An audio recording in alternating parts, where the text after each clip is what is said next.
I actually tell people you really need to start thinking about going to sleep much earlier than like right before you put your head in the pillow.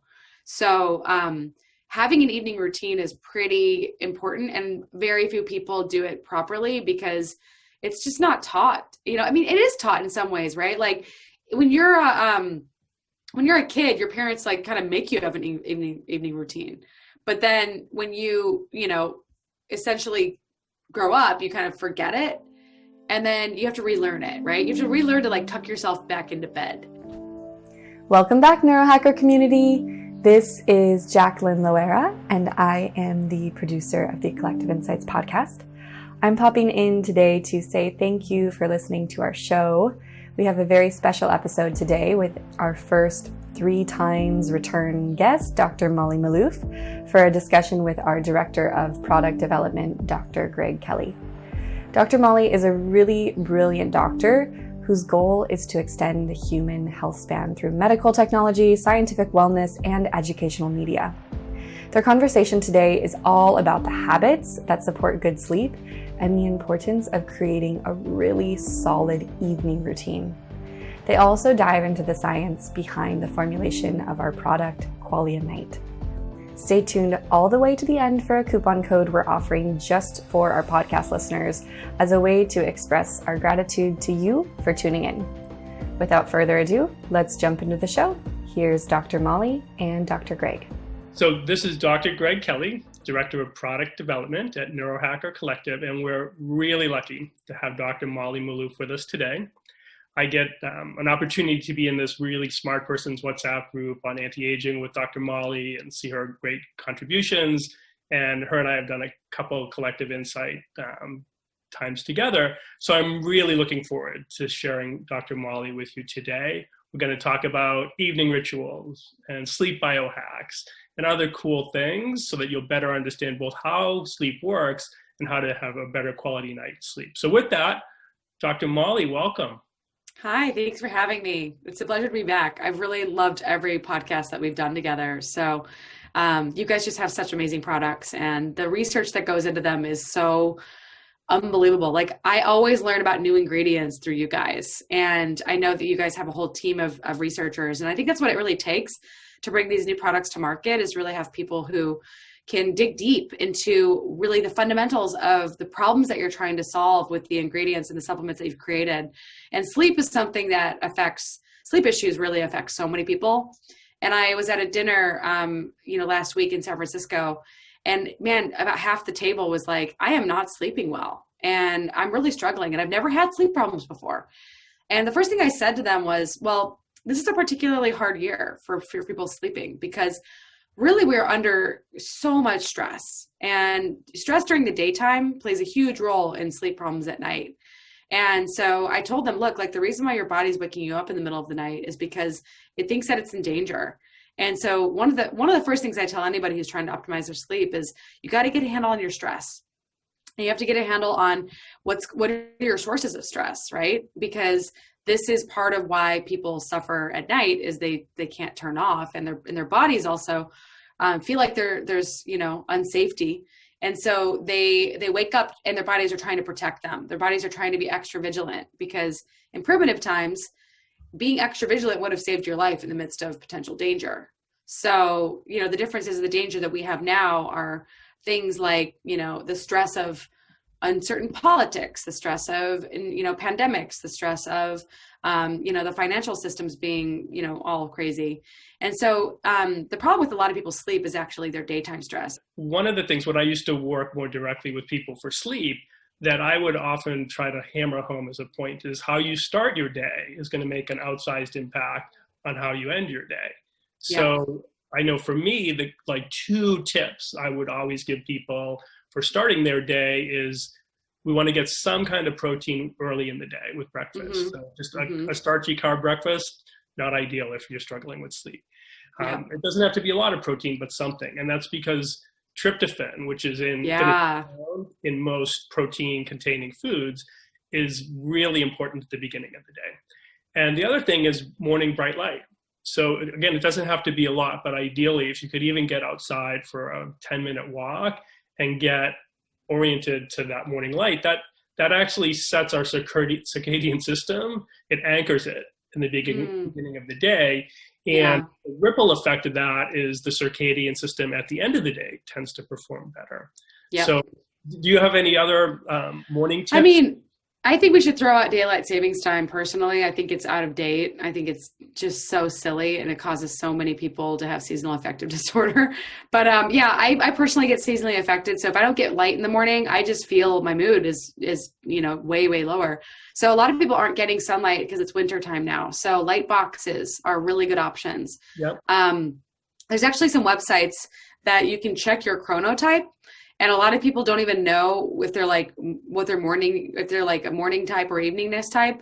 And that does make a difference in terms of like, when do you feel the best? Well, I'm a lion, like Dr. Bryce's work. Oh, yeah. Power of When. So I test out as a lion. I think that I used to be a bear, so like for the audience, I'll just sure justice, but I'll just give quickly his 4 chronotypes. So lions would be people that naturally wake early, ready to go, hard chargers. No, definitely morning people. Bears would be the more normal distribution, that the half of adults. The wolves are people that would be your classic night owls and do well. And then dolphins are people that typically, similar to what you mentioned with the hyperarousal, their brains almost are constantly scanning the environment for safety and other things. So they tend to be your classic insomniac. So that would be his. Oh, interesting. Chronotypes. In a lot of chronotype research, they use birds. So, night owls, morning larks. That makes sense. To change the archetypes a little bit. But we tend to go into these, but they're not something that's set in stone for our entire life. Right. I used to be a total night owl, but I think a lot of it was bad habits around sleep, and just like typically what I see is people go to college and they just drop into these terrible habits because they're going out late in the weekends, they're sleeping in, and then they go and they study late, and they're in light time. I mean, there's computers in their face till late at night. And so before they know it, they're like night shifted. But when I was, when I first started working for myself in, I think it was 2012 or so, I remember fixing my sleep was like a big priority. And I started letting myself go to bed earlier and waking up later, and, or waking up like earlier in the morning, and started. So I became over the years, I've actually become a morning person, where like I typically get up around 6:30. I feel really good in the morning, and I like to go to bed early. I like to go to bed at like 9:30 or 10. It's, to me, like sleep right now is such a luxury, and anybody who's been under a lot of stress needs a little bit more sleep than they realize. But yeah, alongside those, so typically like stress is a big source of a lot of people's sleep dysfunction. And to me, that makes sense in terms of why you guys included things like holy basil and schizandra as well. Like I would say these are my top 3 adaptogens that I prescribe my patients, because they just work. Like, they are so consistently helpful for getting people to feel more balanced in terms of their stress system, that it was really nice to see that you guys had those. And also things like magnesium, which, a lot of people are deficient in. And then I'm guessing you picked like B6 for the production of melatonin because of that tryptophan and serotonergic system. Yeah, B6 is invariably, for any neurotransmitters we're trying to make, they're B6 dependent enzymes. Yeah. So that makes sense. It goes really well with magnesium as a combo in neurotransmitter support. So we mentioned the hyperarousal again. So before we go too much further, I want to give our audience just a quick layout of hyperarousal. So hyperarousal simply means that aspects of our brain or our physiology or our emotional state are a little bit on alert, like more aroused than they should be. And when we have that going into the evening hours, it can really make it difficult to fall asleep and get good quality sleep. So what you would classically see is a lot of people that are challenged with sleep and have significant long-lasting challenges would have some aspect of hyperarousal. So they tend to go hand in hand. And as Dr. Molly mentioned, when we were designing Qualia Life, hyperarousal was a big focus. Yeah. And then you've included things like L-theanine, which, you know, is a pretty like, it's one of those like supplements that most people can really feel. Like when I have L-theanine, I'm like, oh wow, I generally feel just more relaxed. I just feel better. And do you want to talk a little bit about L-theanine? Like, it seems like it's in everything these days, but you know, it just seems to make me feel so calm. Like, do you know why that is? Yeah, I mean, it's one of the early studies on it had to do with shifting our brain into like a more calm state, so supporting alpha brain waves. So that's cool. It's a really good stress. It for sure has interactions with the GABA system, which is our braking system for the brain. Right. That's what starts to slow it down and make it so that our brain's not as driven. And then to a much less known action is that it actually is really supportive of the immune system. It does a super on boosting a subset of T cells called gamma delta cells. And the best way for our audience to think of those is our immune system's capable of becoming fitter and smarter. And when challenged by certain compounds, some immune cells literally get bigger, stronger, and faster. And L-theanine happens to be one of the main things that does that for gamma delta T cells. So, you know, that's not why it was per se in night, but it's a nice positive side effect that you're getting immune support as well. So one thing I wanted to do also before we move too far is I'm sure, like me, so we already mentioned you were a night owl when you were in college. I was too. I was through the Navy, even through most of my naturopathic degree. So, you know, until my, say, early 30s, for sure, I was a night owl. But I also, because of circumstances, had periods where I was chronically sleep deprived. Oh, me too. Not a problem falling asleep or staying asleep, but my circumstances did not allow for nearly as much as my body would need to thrive. Yeah. So part of that was in the Navy, being an officer, being out at sea, rotating shift work. Yeah. Part was when I was in naturopathic school and the long, crazy hours then. Yep. Part was taking a job at one point during naturopathic school to pay for some extra, right? Yeah, et cetera, and working 3 nights a week from 8 in the night until 8 in the morning, and still having to, you know, go to class and do clinical shifts and things like that. So I lump all that in as sleep neglect, right? There's not a problem falling asleep. Sleep's just being neglected, either because of circumstances or because we're not aware that sleep should be, like you said, like you look forward to sleep. So tell us a little bit about your sleep adventures. I mean, the reality is that I had terrible sleep when I was one of those kids who just like, oh man, if I could just like not sleep, I would be so much more productive. And I would just like sacrifice sleep for what I called productivity, you know? Like you think you're actually getting more work done, but in fact, you're actually damaging your performance. And I was in med school and I was just like pretty burned out. It was about halfway through med school. I was like, something's not working. And I went to a psychologist and I was like, I think I'm depressed. And he's like, no, you're not. I'm like, but it feels like I'm so sad all the time. And I'm always anxious and I don't know what's wrong with me. And he's like, you're a stressed out medical student. You're not even taking care of yourself. Like, and we went through my lifestyle and he's like, obviously you don't feel good. And I was like, oh my God, I can't believe this is on me. And so the real problem with with the healthcare system is a lot of doctors don't ask people about lifestyle. And this was a psychologist who was actually pretty bright. And he was like, look, let's talk about your lifestyle. And I wasn't sleeping normal hours. I was studying way too late. I was drinking way too much caffeine. And I was not exercising enough. And I was sedentary in front of my desk. And so I just didn't feel good, like at all. And I was this medical student trying to study disease and becoming kind of diseased, you know, like a doctor told me I had, you know, ADD. And so I started taking stimulants and oh my God, I was such a disaster. Honestly, I was like, I'm surprised I got through it. And I made some changes. I started sleeping normal hours. I stopped drinking all that espresso. And I started meditating and doing yoga. And I really started spending more time in self-care. And I was like really getting better grades. And everybody just was like, whoa, this is really weird. You're like doing really amazing. And then I ended up getting like a 99th percentile on my second board exam, which was way better than my first board exam because I was entirely sleep deprived, could not sleep. I used to have terrible test anxiety. I couldn't sleep before my first board exam, and I got an average. And I was like, that is so not my performance. Like, this is lame.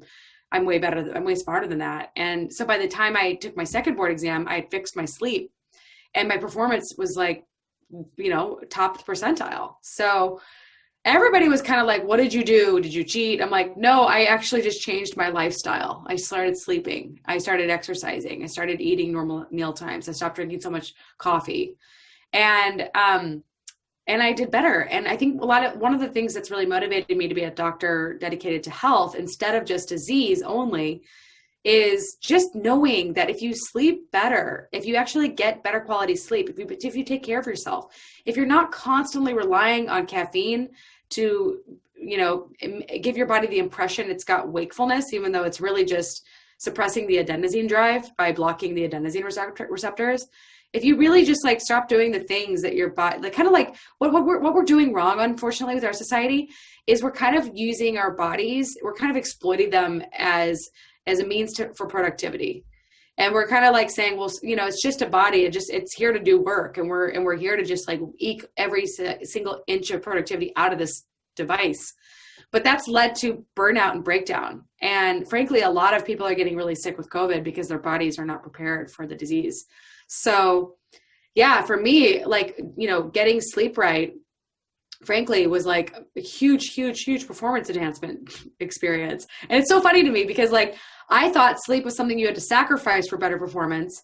And now I know that sleep is literally the path to better performance. And so because it was one of the first things that I optimized, I stopped thinking about it and I stopped caring about it because it was like, it was so dialed that like, wow, it's something that I just do. But now I'm starting to like, for years, it's still always been a big part of my sort of worldview on health, like sleep plus exercise plus, proper nutrition divided by stress is obviously wellness.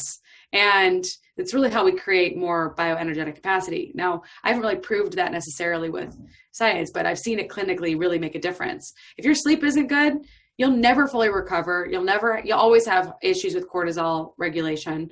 Your metabolism will never be perfect. You won't have the energy to exercise. In fact, you're more likely to get injured if you exercise sleep deprived.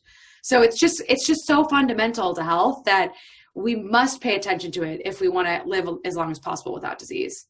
Well, and I think, so I go back to, like my time in the Navy where,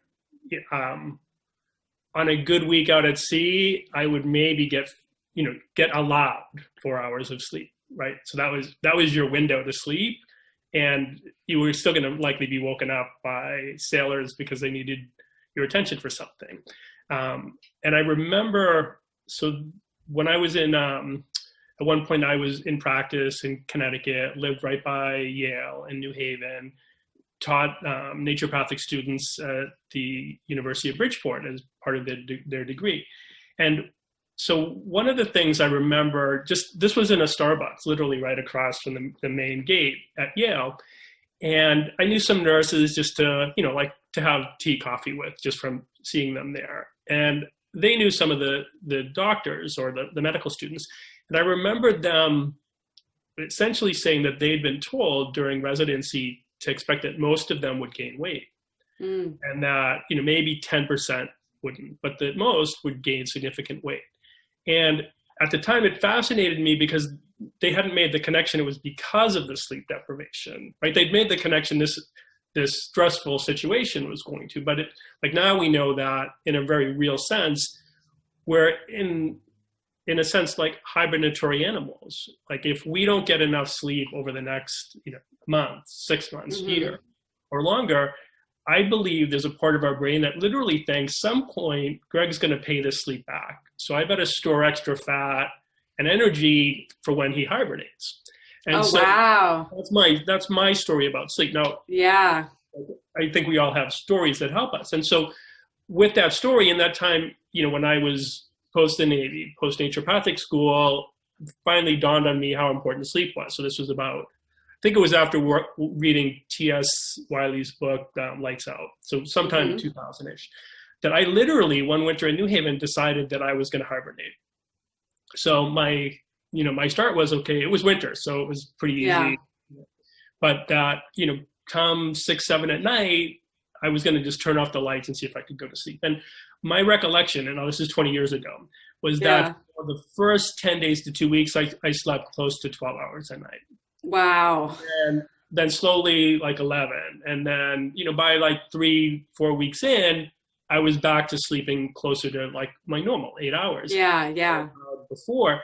And my hands were always cold. I was a massage therapist at one point between the Navy and naturopathic school. I used to do 4 or 5. Like I would, my hands would be like these ice. Yeah, ice I used to have the same problem, by the way. Yeah, and so in that winter, all of a sudden my hands became warm for the first time that I could remember in my adult life. Yeah.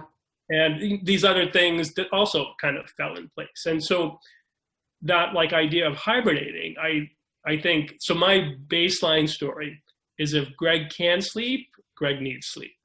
Yeah. And what I often saw when I would coach a patient or a friend to sleep more is their initial response was quite often they felt more tired than normal.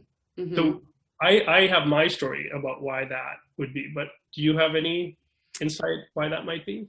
Can you repeat the question real fast? So when someone that's really sleep deprived, more, it's not unusual that they would experience being more tired than normal. Yeah. Now, my story is if you can sleep, you need sleep. So so I know how I make sense of those two, but I was wondering if you might. Well, typically when I see someone who's really sleep deprived, I usually have them wear a wearable to see what really, I think wearables do two really good things for sleep. They do sleep amount, like what's the total amount of sleep that you're in bed, and they let you know the latency. So how quickly did you fall asleep? I don't think they're really good for REM or for deep sleep. Like I get totally opposite numbers on Whoop versus the Oura Ring. So like I'm really not sure who to trust. So I don't really totally believe those devices really know how to measure REM or deep sleep. I think you have to wear that on your head. But I do think that like when someone's sleep deprived, their latency is like, boom, they'll go right to bed. So alternatively, there's people who just suffer from insomnia. So they just don't fall asleep properly. Yeah, that's the one tired, right? Right. But to me, chronic sleep deprivation, there's pretty good evidence that you do need to make it up at some point, right? Like your body accumulates a sleep debt. And the biggest, I think the biggest thing that it sounds like what you went through, what I would interpret that as is, your body was under a lot of chronic stress, clearly, like by the way that you were living your life, and by giving yourself the time to heal through sleep, which is what you needed, you were able to re-regulate the autonomic nervous system, right? Which needed far more parasympathetic activation than it was probably getting. And this is really problematic for the majority of Americans right now. It's like everyone's in fight or flight 24/7. They're going to bed working, they're waking up on their phones, they're looking at their Gmail, they're like nonstop all day long. And then they don't take breaks throughout the day. They're sitting all day long. And then, before you know it, they just can't turn off. They just have this internal dialogue that they can't turn off. And oftentimes it's anxiety related. The reality is that chronic stress just breaks the body in different ways. But this hyperarousal, sort of like phenotype of can't turn off, can't relax, it's really an autonomic nervous system disruption. And that certainly relates back to cortisol dysregulation, catecholamine excess, not just like not living a lifestyle of enough rest and digest. You often see gut dysfunction in these individuals. I know I had some gut dysfunction this year because of the amount of stress that I put myself under. We really do need to balance the fight or flight with the rest and digest. And we often don't do that. And we don't do that because frankly, I didn't do that for the majority of my 20s while I was in med school and residency and college. And, there's just so much. I just remember the majority of my youthful years. I'm still pretty young, right? I'm 36, but since high school to college to medical school to residency, it was just like incredible amounts of work and then burnout, incredible amounts of work and then burnout. And just like, I would collapse on vacation with my family. I would literally just sleep the entire week. I would be on the couch like a slug because I just couldn't move. And inevitably I got sick that week, right? Because my immune system was finally given the space to actually react. So, it was super interesting. Yeah. I've seen that pattern of getting sick on vacation quite frequently, actually, with people for years. Mm-hmm. And so my story is So what you were just describing, I think of as like the sprint, the mad dash, right? So a lot Yeah. of, I've actually been in some job situations for startups where it was just one sprint after another. Yeah. It was just an endless sprint, right? So where now I'm much more like I think of myself as a grinder. I was Yeah. this way when I was younger, but like even by the time I did my master's degree, pre being a naturopath, I was one of those people. I would start on my term paper week 2 and have it done. Oh, Right, wow. before the school ended, right? I would just do a little every day, just grind away at it. And so I like that, like the turtle approach to things. I'm not, like don't make me sprint repeatedly. But I think, Yeah. No, it's taken me years to develop the brain and lifestyle habits to actually get my work done on time and early, to get to meetings on time and early, to like I just have to basically get everything done ahead of schedule. I set early deadlines for myself so that I don't end up procrastinating. That's a hugely problematic bad habit a lot of people have. yeah, I had it when I was younger, and I think something about being in the Navy helped me. Yeah, discipline. My story is that from a mind-body perspective, at least, Mm-hmm. our being is going to try to hold it together. And when Oh there's yeah. where it finally feels like, okay, I don't have to, I can just relax, then that's when, sometimes then that mind or sickness, that it's been somehow. Right. So, and then I had asked about the people that when sleeping more, all of a sudden would give me feedback. Hey, Dr. Greg, I'm feeling even more tired. There's something wrong Yeah. with this. So again, that's my story, is that when that part realizes, oh, like sleep's all of a sudden going to be a priority, I can start to pull out of the closet all this accumulated sleep debt and start paying it back. Now you experience for the first time, maybe in a while, how tired you are, where before your energy was essentially combating that. And so I would tend to look at it as if someone said, Dr. Greg, when I started sleeping more, I felt even more tired, as someone that really needs extra sleep. Like they probably have a big accumulated debt that they need to pay back, like I would have had for the Navy and naturopathic school. So Totally. Those two things, there was a couple other things you've mentioned that I want to really give some attention to. So you mentioned adenosine, and really in passing, I do want to make sure our audience understands that. So that's called the homeostatic sleep drive. Adenosine is a molecule in that. And I'll turn it over to you just to give a quick, what you know of that system. Okay. So like as a lifelong coffee drinker since 6th grade, I recently realized that coffee was no longer doing me any favors with my health. I'd become estrogen dominant this year for the first time. I had developed, my HPA, my hypothalamic pituitary adrenal axis was a little thrown off by the amount of stress that I've been under for the last couple of years.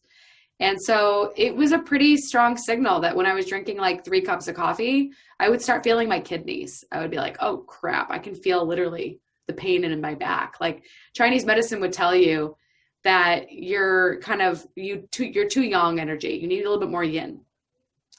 And, it's funny because like it only took the pandemic and like still overworking myself a little bit during this pandemic to be like, oh yeah, like maybe this would be a time for coasting a little bit. But instead of this year, I just totally poured myself into so many projects. So as I've been trying to, cut back on coffee, I've been trying to understand the first principles of how coffee works in the body. So like, what's the underlying mechanisms? Like what is the sort of reason why coffee makes us feel awake?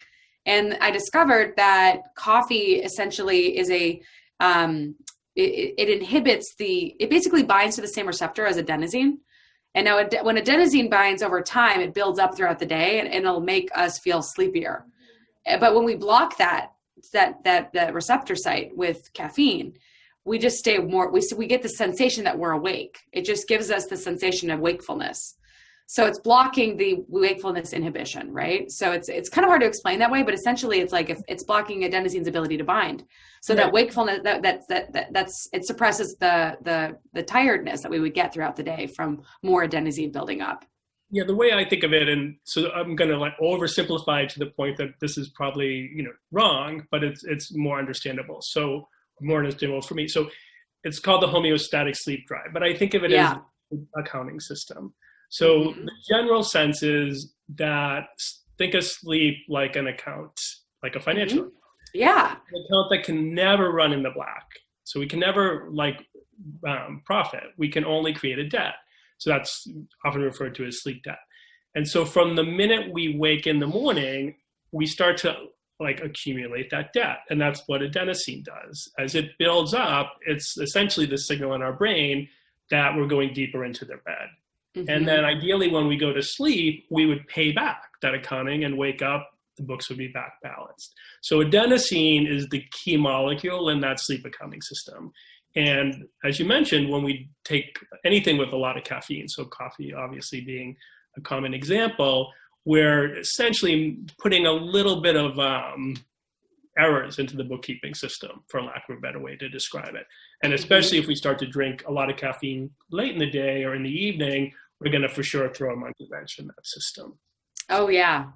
I mean, and a lot of this has to do with different genetic, different genetic markers. So there's obviously the caffeine detoxification enzyme. I think it's CYP12A or something. I might be wrong on that number, but basically it's if you're a fast or slow metabolizer. So I'm a fast metabolizer of caffeine, but I still do not feel well when I drink too much coffee late in the day. Now, if you're a slow metabolizer, if you have any caffeine, it tends to last a lot longer in the system. So what I've been reading about as people go off of coffee, one of the things that most people notice is just massive improvement in sleep. And so I'm going to be, doing a full detox soon when I have a little bit of space from work to do that this winter. I'm very nervous about it, but I'm also excited because it's almost like I'm giving my body the ability to fully rest for the first time in a long time. And I think everybody could probably benefit from doing this a few times a year. Actually, Daniel Schmachtenberger told me personally that he felt that people should do a caffeine detox a few times a year just to reset the adenosine systems in the brain and enable the brain to start, regulating properly. So what do you think of that? Yeah, Daniel still, last time I spoke with him, he still advocated that. So, we even advocate that for our product Mind that has caffeine that people take every quarter or so, at least a week to 10 days or 2 weeks off to just give the adenosine system a break. So it's not like a hard and fast rule, but it's, certainly one that I think is an advantage to integrate in. The other thing, when you're speaking about this on Audible, one of the books for Audible members, it was probably this time last year that came out, was Michael Pollan on caffeine. Oh yeah. It's not like a book released, it was just an Audible project and it was brilliant. And so I'm gonna have to listen to that. He actually went off caffeine to write this, mini book on caffeine. And it's, and one of the things he found is that for him, caffeine actually helped him be more productive, to, be motivated to write. It's definitely a performance enhancement drug. Why does it make you more productive? Because it actually affects the dopaminergic system. It plays a role in that and actually modulating the dopaminergic system, which we know makes us more motivated.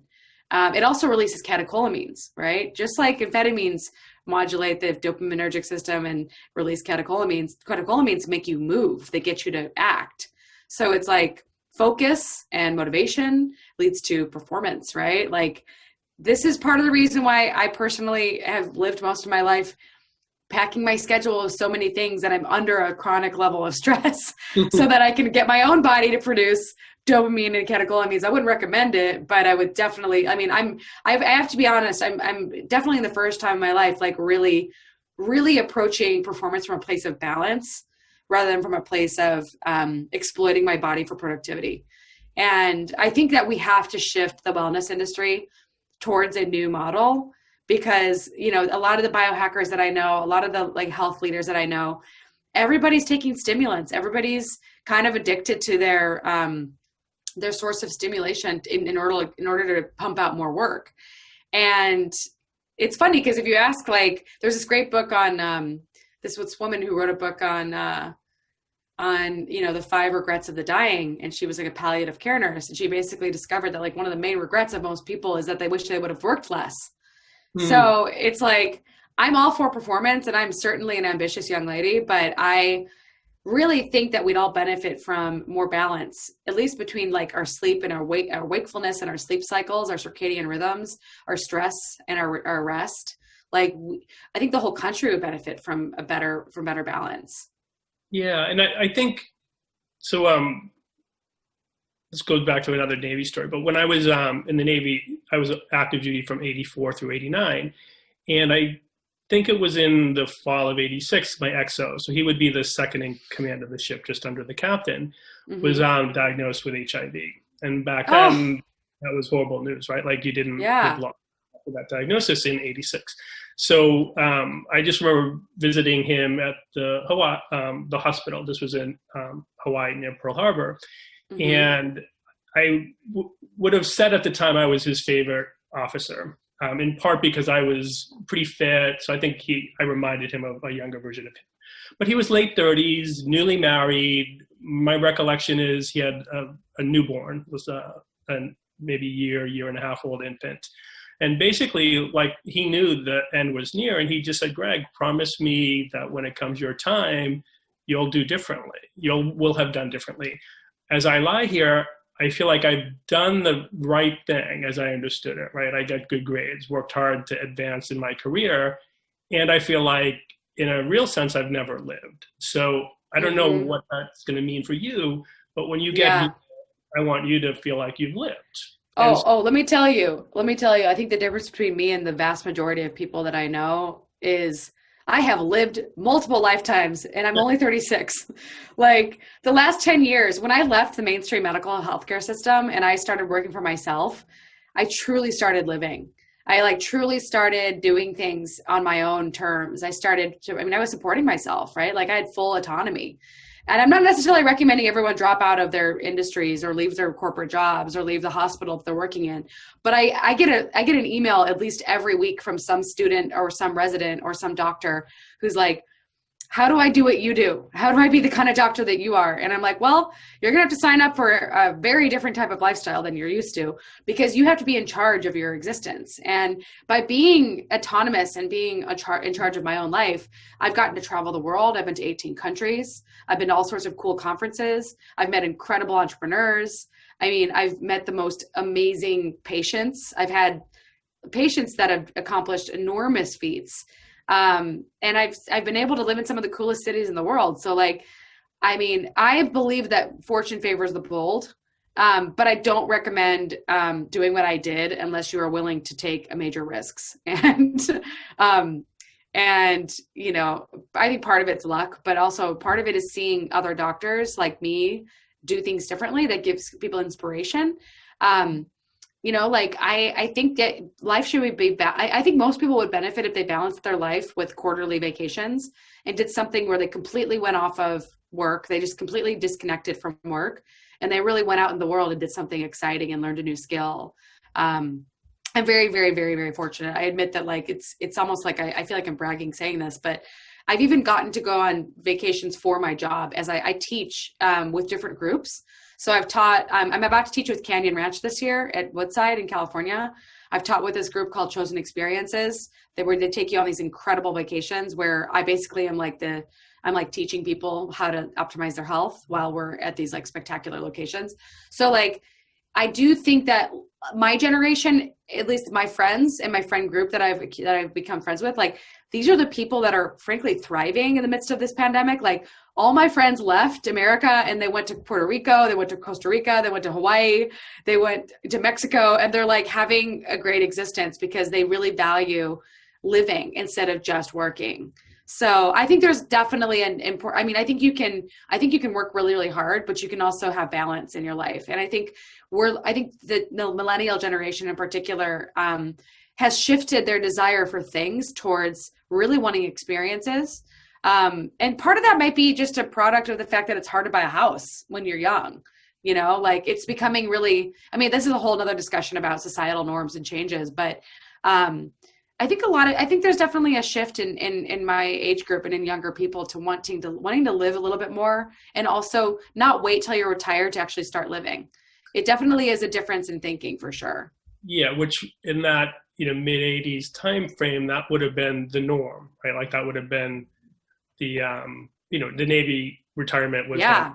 age, right? Just Yeah. how the military works, but still, that was like, I knew a lot of people that everything was on hold till they did their 20 years. Yeah. Right? Yeah. And That's super common, I think. for me. But I was at the time, felt like I was a lone wolf, or like a salmon swimming the wrong way upstream. So Yeah. Yeah. I mean, and typically you have to be if you want to be different, if you want to have a more vibrant life and have more experiences. But I think a lot of people just need examples of like what's possible so that they can know that life can be different. Almost often, people often need permission. Like I have to prescribe vacations to patients. I'm like, you need to go on vacation. I'm literally telling you, I want you to go offline and go on a vacation. I want you to spend time having fun. And they're like, what's fun? Anyway, I mean, I do have a few more questions about this formula you've designed. Like there's some ingredients here I've never seen before. Sure. And well, like minutes on that, and then I wanted to get a little bit into creating a nighttime routine and ritual. Oh yeah. Well, I mean, I think so. First off, like I think a lot of people when they first get this the supplement, they notice that you guys recommend that they take it earlier in the evening than right before bed. And we can talk about that after the evening routine, but I think that that's something that's kind of cool because I actually tell people you really need to start thinking about going to sleep much earlier than like right before you put your head in the pillow. So, having an evening routine is pretty important, and very few people do it properly because it's just not taught. I mean, it is taught in some ways, right? Like when you're a kid, your parents like kind of make you have an evening routine. But then when you essentially grow up, you kind of forget it. And then you have to relearn it, right? You have to relearn to like tuck yourself back into bed. So I tell people like turn off your screens fairly early in the evening. Please do it before 8 p.m.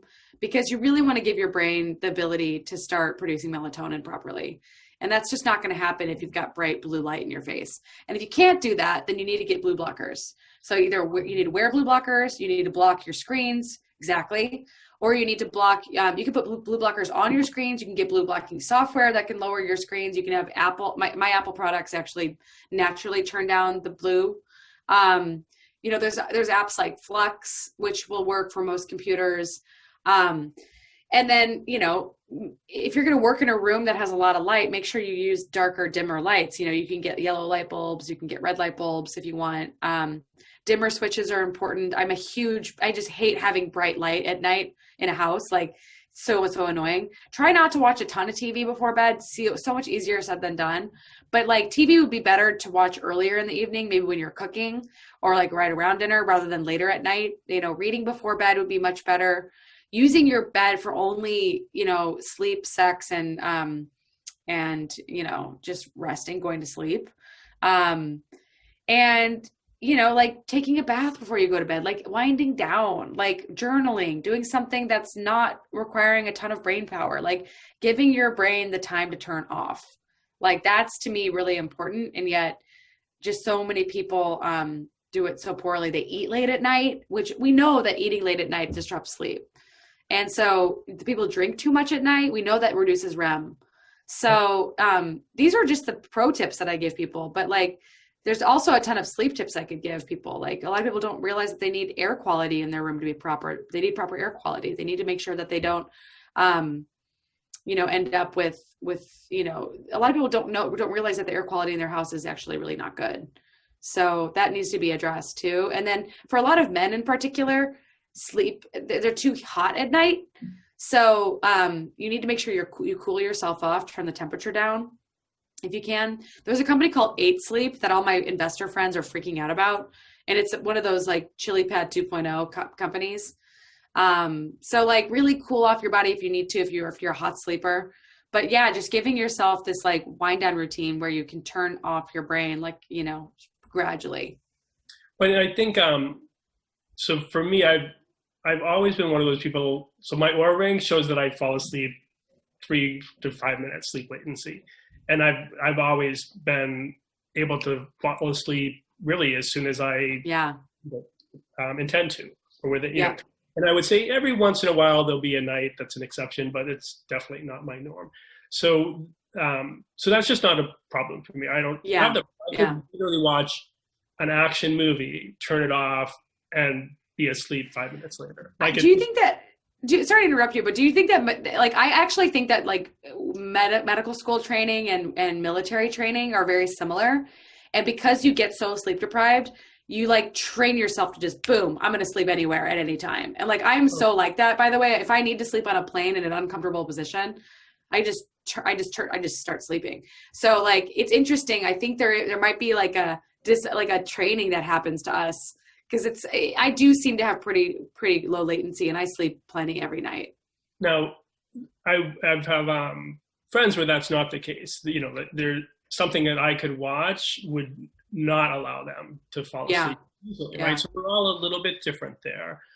But I think in general, most of us do better. So I guess, one time, a long-time girlfriend that I was with, she couldn't watch what I could comfortably watch, but a Frasier episode would be the right thing to transition her into. But I tend to think, and you mentioned these two words right at the beginning, safety and comfort. So when I think of like whatever the environment and the circumstances leading up to sleep, the more that they can convince our mind, body, spirit that we're safe and that we're comfortable, the more it's going to allow us to fall asleep and have good quality sleep. Because we've talked a little bit about vigilance and alertness with caffeine. If it's not sure that things are safe and comfortable, then it's going to be a little bit more vigilant. And so there's a common thing that happens when people are on vacation or traveling for work, and their first night in a hotel room, they won't get sound sleep. They'll feel like their brain was more active. And that's actually exactly what happens. Our brain is literally making sure that we're safe. It's not as sure about that environment, so it's not going to allow us to sleep, right? So exactly. So the brain's going to always try to do the best given the circumstances. And my story would be if it's my job to make sure that I've convinced it that where I'm going to lay down for the night is safe and comfortable. And to go to the point of reassuring it, if it's my first night in a new place, I'll literally self-talk and tell my brain, like, all right, we're in a hotel, the door's locked, completely safe, do whatever you need to do, but I just want to let you know that the safety thing's covered. I definitely feel like noise pollution is a big thing too that people overlook, in cities in particular. I used to live in a neighborhood that was really loud, and I never fully slept well in that neighborhood because it was just constantly sending me gun safety signals. I was like, I don't know what that sound is, So I think it's really important to get proper, block the light and block the sound in your room if you can. Earplugs if you need to. Just, you got to get your body to have a sense of just like minimal sort of stimulation if possible. Yeah. I think of the brain's, job one is protecting us, right? So we spend a lot of brain energy in our senses. But while we're sleeping, our auditory system's still working really, really hard. And scanning the environment to make sure that we're safe. So you're right, like background noises can be a real tipping point for people. One of the other things, so when we've talked a little bit about different things that happen during sleep, but one of the things that was news to me when I was working on the Quality of Night product that came up during the research was that our brain actually makes or puts out a huge burst of ATP right as we go into non-REM sleep, so the beginning stages of sleep. And when you start to think about what the brain does for work done, like one of the things during non-REM sleep that occurs is that short-term memories, things that we would have experienced or learned, cramming at medical school that day, they get moved more from short-term into long-term. Right. Yeah. Beginning evening sleep. And there's these huge energy bursts called sleep spindles then that act to literally move that information from the front of our brain to the back of our brain or wherever it needs to be stored. And that takes a lot of energy. So I know one of the things that was important to me when we designed Quality of Night was supporting mitochondrial health, because even though we're not alert, our brain's still doing a ton of work while we're sleeping. Right. And my guess would be part of the issue, and especially with sleep as we get older, is that our brain's not making enough ATP to do all the important jobs that we needed to get a quality night's sleep. So I know Dave Asprey talks about mitochondria and sleep, periodically on Bulletproof Radio, but I'm, willing to bet that mitochondria play a big role in getting good sleep, and conversely. Well, it makes a lot of sense, right? Like if you look at sleep apnea patients, they often get metabolically unhealthy. And there's got to be a relationship between sleep and mitochondria, because we know that like just having sleep apnea can cause all sorts of things downstream. I mean, it's so complex, but I definitely need to do more research on sleep and mitochondria, because I'm writing a book a lot about mitochondria, and Dave Asprey is actually going to write the foreword. So I'm stoked about it. I mentioned early on, I think it's super important to get some kind of protein early in the day. So as opposed to just a carb breakfast. Or the other thing I've consistently seen is people that skip breakfast or do an intermittent fasting and start the eating window later in the morning or in the early afternoon. The one thing that I pay attention to then is, are they craving food in the evening? Because what tends to happen is if we have food earlier in the day, it anchors or swings appetite rhythms earlier. And if our first meal is later, it tends to cause those appetite rhythms to drift later. So if you're doing the intermittent fasting and that's not an issue, then great, it's working for you. But if you're doing it and feel like at 9 at night, you're all of a sudden really hungry or need a snack, then that could be maybe something that would be fixed or made better by shifting food earlier in the day. I actually agree with you here. In particular, I really have been doing tons of just thoughts on fasting, because fasting is becoming such a fad, right? Now, fasting has been a part of like Russian healthcare for like many, many, many years. It's like a huge health intervention for people. So it's like, and fasting's been around for like since the beginning of humanity. So fasting is not new, but chronic stress at the level that we're experiencing really is a fairly new phenomenon the last few hundred years. And so I don't feel like enough people talk about how intermittent fasting and prolonged fasting can affect sleep significantly. Like I once did an experiment where I did every other day fasting for like a month. And when I was not eating, I was not sleeping very well. Now I lost a bunch of weight, obviously gained it back after I stopped the practice. But yeah, like if you're not eating, your body is in a heightened alert state, and and our eating rhythms do play a role in our circadian rhythms and our cortisol rhythms. So I always tell people it's really good to get your cortisol rhythm checked before you decide to embark on a fasting regimen, because if you are burned out or under more stress than you realize, fasting is going to raise your cortisol. And fasting is going to raise these counter-regulatory hormones, which can actually be problematic if you don't have proper recovery, if you have too much stress existing in your lifestyle. I'm all for fasting as a health intervention, but with the caveat that you have to balance it with the amount of stress that you're under. And if you put too much fasting into a body and you combine it with too much stress, you will make a person very sick. So, and women in particular also need to be very careful with how much they fast, because we are super sensitive to nutrient availability, because it's a signal of whether or not we can be fertile or not. So, I definitely think that like people need to take into account their amount of stress that they're dealing with. And if someone's under a lot of stress, fasting is not the first thing I would recommend for them. I would recommend mastering their stress response, because there's a study, I call it the Army Ranger study. I don't know what the actual name was, but basically, Army Rangers, any of the special forces in the military, go through really incredibly stressful things as part of their training. So one of the things, so the crux of this paper was during this training, they were sleep deprived, like out in the field, so exposed to the elements, so, cold exposure. exercised a ton and calorie deprived, right? So that's all part of this training that was occurring that this paper was written on. And one of the things that led to this research was a lot of Army Rangers would say after Army Ranger training, they would become fatter than they'd ever been before it. Now, these are great shapes, right?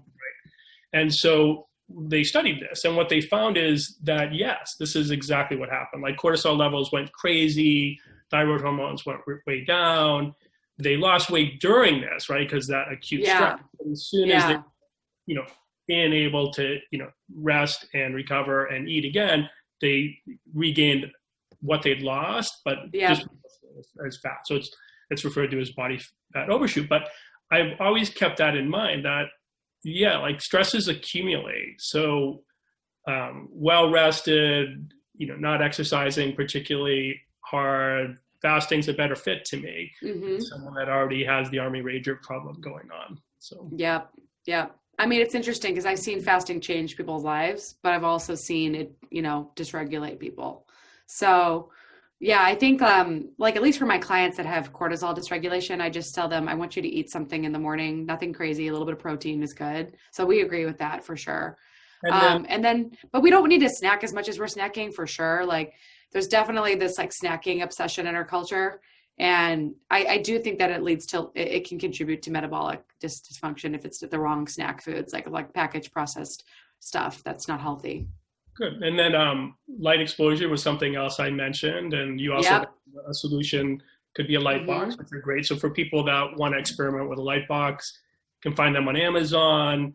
Usually you'd put them about 1.5, 2 feet away, and about 30 minutes of morning light exposure with a light box is often enough to really cement and lock in your circadian rhythms.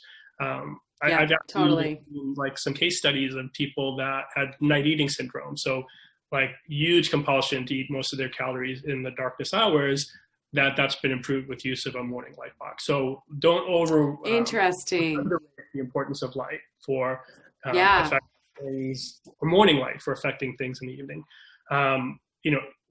It will vary again, maybe depending on Dr. Boyce's chronotypes, but I know for me as a lion and most bears, it would be an advantage to get outside and even do just a little walk around the block, or like my routine. Oh my gosh, absolutely. Walk to a coffee shop or take my bike and bike down to the coffee shop.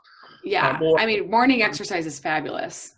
And so, there can be. And then for me, I'm one of those caffeine sensitive people.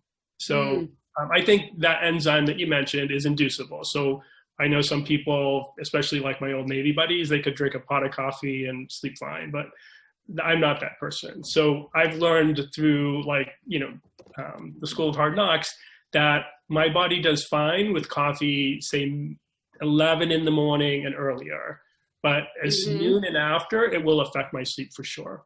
Even like coffee ice cream would affect my sleep if I had coffee ice cream at dinner. Yeah, totally. And for me, the way that works out is I have more difficulty falling asleep and then wake up much earlier than normal. So I kind of get hit on both ends of the sleep thing. So for me, while I would love to be able to have an espresso after a nice dinner, it's just not worth it. So I think for a lot of people, they would be more sensitive like me if they ran that experiment and paid attention.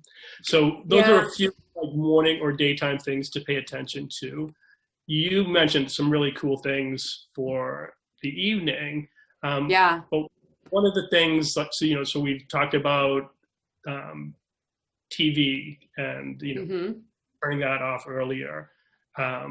Dimming the lights, again, super powerful. So I remember seeing 2 different studies 15 years ago or so, but one had to do with eating lunch in a dimmer or brighter environment. And what they found was during lunch, a brighter environment led to better digestion of that meal. Oh, interesting. Looked at dimmer bright light, but eating an evening meal. And in the evening, dimmer light led to better digestion. So lighting. You know what? That makes a lot of sense though, if you think about it. Like we're really not supposed to be experiencing these weird light patterns that we're experiencing in modern life, right? Like we're not supposed to have so much LED lighting in our cities. Like it literally sends signals that we're in daytime all the time. You know, our phones on in our faces, it's daytime all the time. It's not daytime all the time.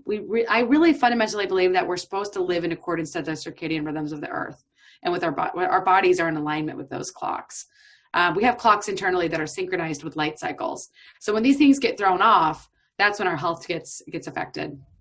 So when I think of lighting, especially at night, it's naturalistic lighting. So yeah. better than like a fluorescent light, as an example. Yep. Even incandescent light is better than LED, even though I love LED lights. At nighttime, you know, candles are tricky. You don't want to burn down your house, but just like dimmers, you know, just like not so much bright blue light in your face, not so many screens in your face.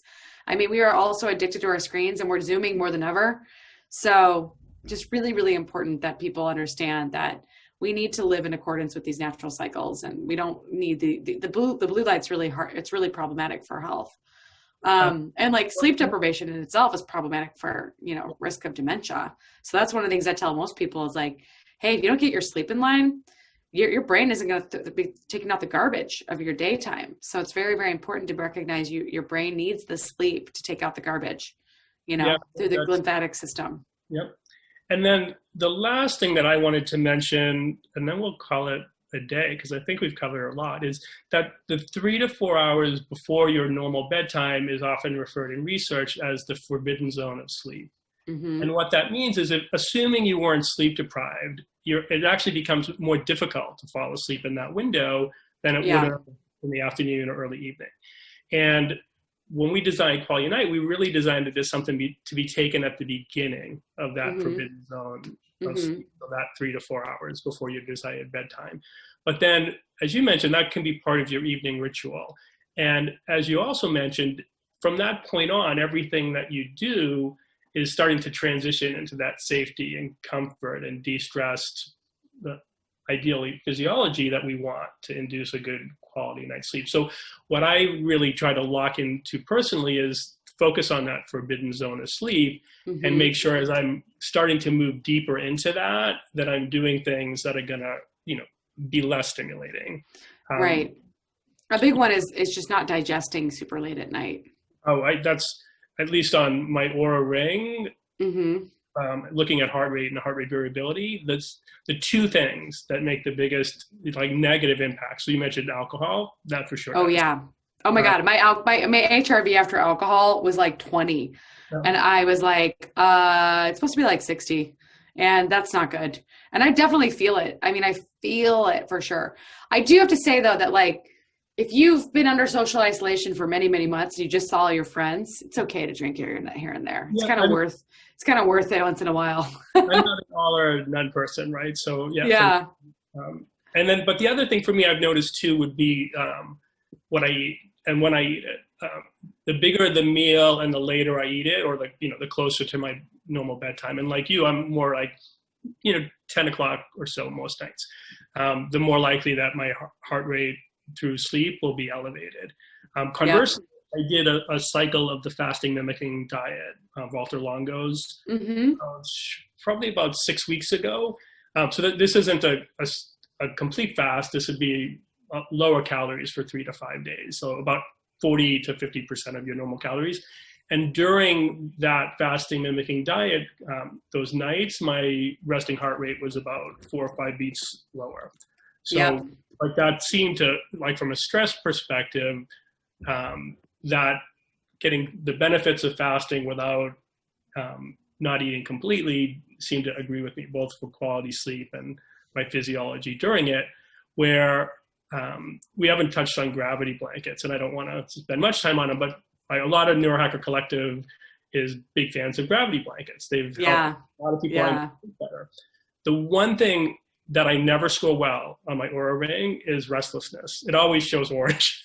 Literally, I don't think it's ever been green since I've had my Aura Ring.